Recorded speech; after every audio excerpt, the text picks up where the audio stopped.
Good morning.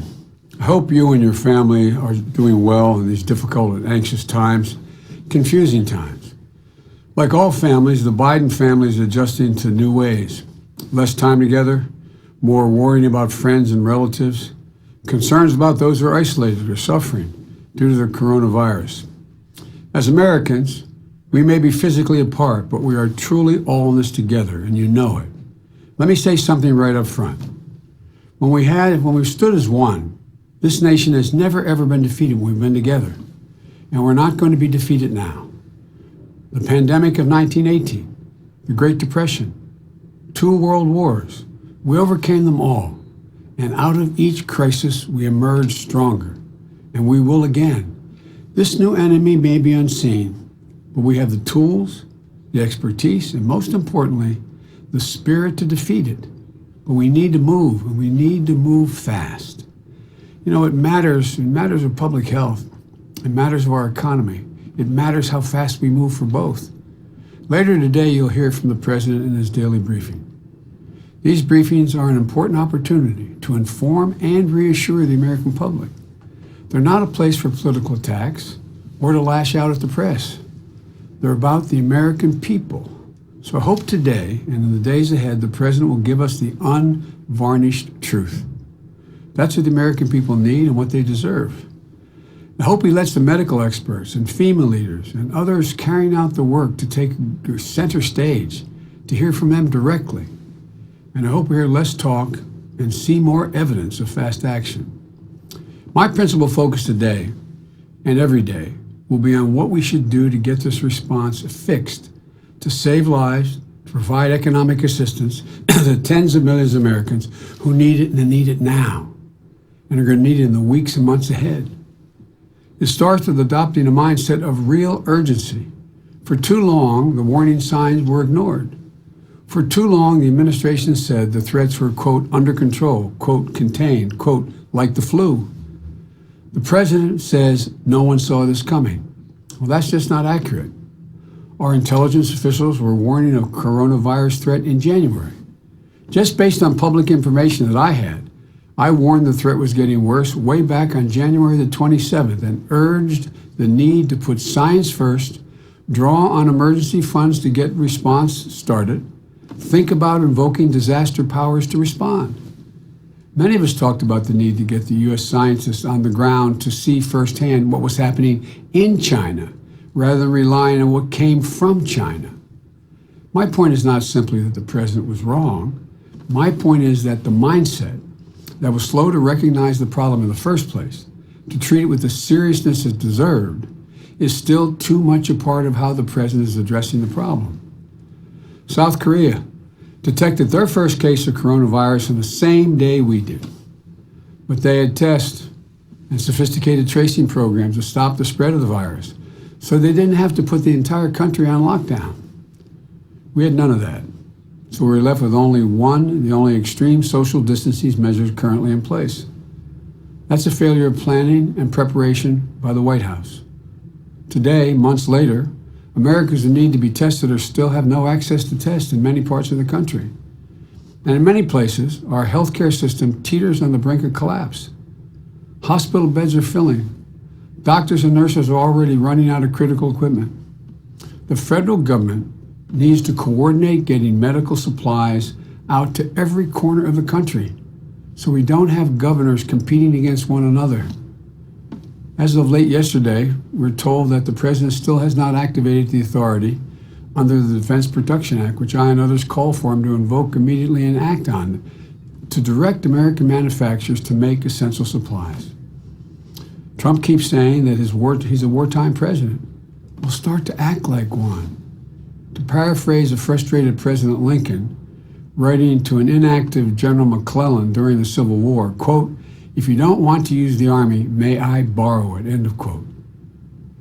You know, we need to get in motion today, what we should have set in motion weeks ago.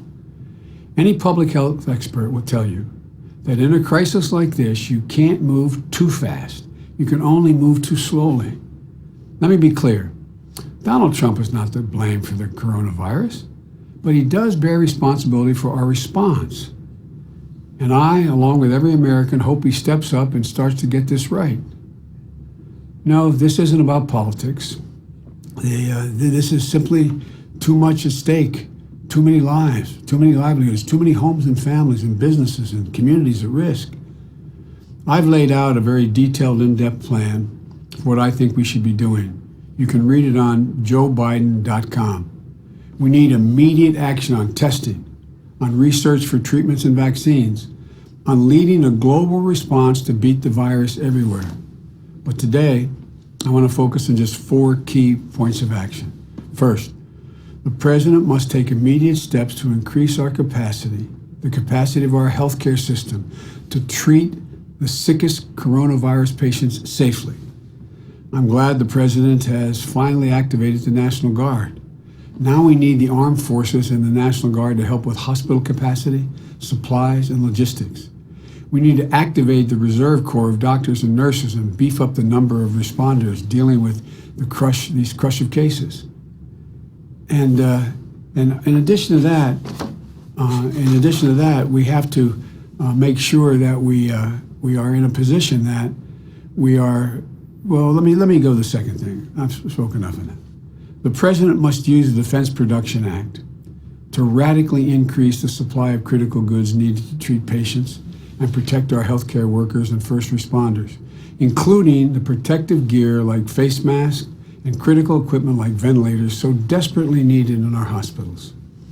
It means working with all our allies and partners to get supplies from overseas when available, dispatching U.S. military assets to retrieve them quickly if they are available. It means federal coordination of the supply chains to accelerate deliveries and get them to the right places at the right time, and much more. And we need to build an arsenal of democracy as we did in 1940. We can make a personal productive equipment. And look, here's the deal. We have to do what we did in the 40s and the 20s, the 2020s. And we can do that. We need to build a medical arsenal here. Third, the President needs to end the infighting and bickering with his own administration. Listen to the scientists and provide clear guidance. The American people are not getting clear leadership, clear action, and clear accountability. Management matters in a crisis. I've been there in the Situation Room. There are thousands of steps that need to be taken all at once. You need to be planning, not just for today, but for tomorrow and the day after tomorrow. Is the White House actively planning for what it will take for the American people to begin to return to something resembling a normal life? I don't know.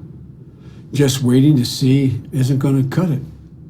What are the conditions required, the capabilities that should be in place? What protections and protocols do we need to ensure that it doesn't simply start spreading again in the fall? They need to start planning now so the current measures stay in place for as long as they are needed, but not longer.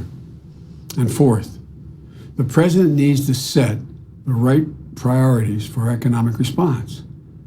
Our guiding principle must be to keep everyone paid through this crisis. Everyone. We should be doing everything in our power to keep workers on payrolls, make small businesses healthier, help the economy come out on the other side strong. The federal government should provide the resources to make that happen, while still protecting the American taxpayers. We can do both. Unfortunately, as of last night, President Trump and Mitch McConnell were offering a plan to let big corporations off the hook. They proposed a $500 billion slush fund for corporations with almost no conditions. Under their plan, the Trump administration could even allow companies to use the money that they're being given to them by taxpayers' money to buy back stocks, increase executive pays, if that's what the Secretary of Treasury decided. They wouldn't have to make commitments to keep workers employed, these big corporations. They wouldn't have to tell the Americans where the money goes for months. Today, there's an active effort to fix that bill in the Congress that's going on now as I speak. So for workers and families and small businesses, we should be focused on them. No strings, and the no-string corporate bailouts makes no sense. Here's my bottom line. Millions of small businesses, like the family-run restaurant that's trying to stay open to pay its workers, they should get the funds they need. Big companies will need help too, but no blank checks. If corporations take money from taxpayers, They have to make an enforceable commitment that they will keep workers on the payroll. Workers, the worker who is seeing their wages slashed, they need to be made whole. Those who lose their jobs, they need strong, sustained unemployment benefits, whether they are gig workers or full-time employees. The family that will go hungry and needs food on the table, they need the help now. Social Security checks need to be boosted now. Student debt should be forgiven for now. Cash relief needs to go out as fast as possible to those who need it the most. And we can act quickly and we can do it together.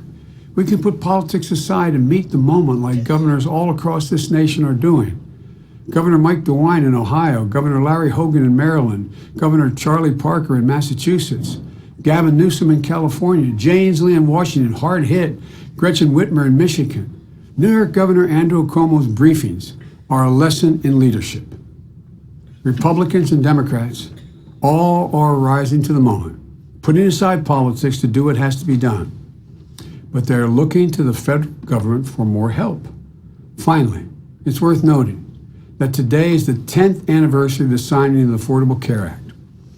I'm proud of the role I played alongside President Obama, backing him up to bring Obamacare into the law, making it the law. It's now law, and I'm proud of the record it's achieved.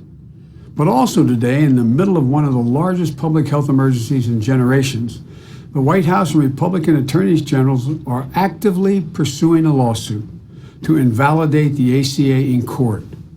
They're working to strip millions of Americans of their health care and tens of millions of their protections for pre-existing conditions. I sent a letter this morning with a simple request. Withdraw the lawsuit, please. End this effort to take away people's health care. This is not the moment to add additional uncertainty and fear in this nation or to let politics trump doing what's right. Give Americans peace of mind. That's what they're looking for, help. You know, in crisis, characters reveal, and each day we're seeing the courage and the heart of Americans shine through. Our military, our first responders, our doctors, nurses, healthcare workers. Of course, they're doing an incredible job, but also those who we don't talk about much. The grocery store worker, stocking the shelf, the mail and package carriers, the workers manufacturing gear we need to keep delivery trucks on the road, cooking meals to deliver, tending to our elderly loved ones, the journalists who keep us up to date and hold us accountable as leaders, the government officials working on this problem, and so many more. They're putting all of it on the line for all of us. And we need to give them all the help they need. And now, they need the help now. We need to be sure we never forget what they've done because they're doing a great deal. Let me close with a thought. Deep in the heart of every American, I think there burns a flame. It's an inheritance from every generation of Americans that has come before us. That's why we have overcome every crisis we have ever faced before. You know, it's what makes this nation so special, why we stand apart. That flame is not going to be extinguished in this moment. If our leadership does its part, the American people will do more than their part.